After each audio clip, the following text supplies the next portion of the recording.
After we remove the master switch and remove this clip, this door panel is pretty much held on by a bunch of clips.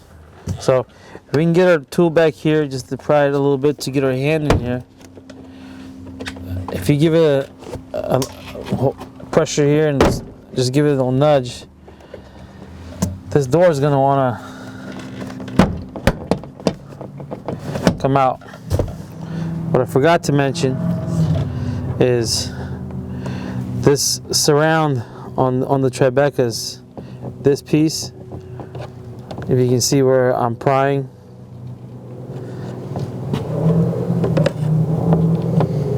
it does need to come out. I might break it because it's brittle, but if you massage it, it will come out.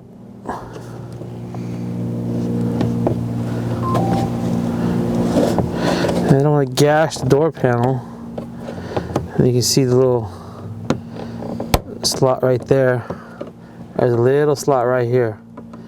Right here, there's a little flathead slot. If you put it here, and little pry, it'll pop out. Which it just did. Oh, looks like it popped right back in.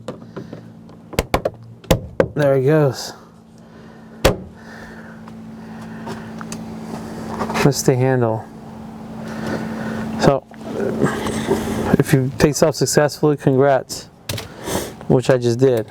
Now, since that's out the way, this panel, if you release everything, you just lift up on one side, and this guy wants to come out.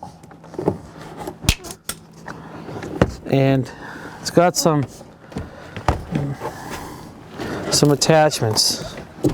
We have the light here. If you push this little right here, it'll pop out. And the same goes up here.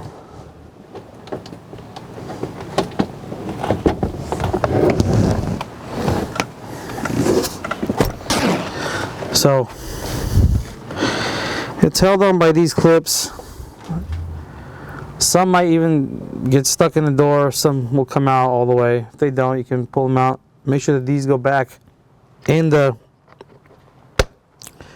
door panel before going back on. So remove the door panel.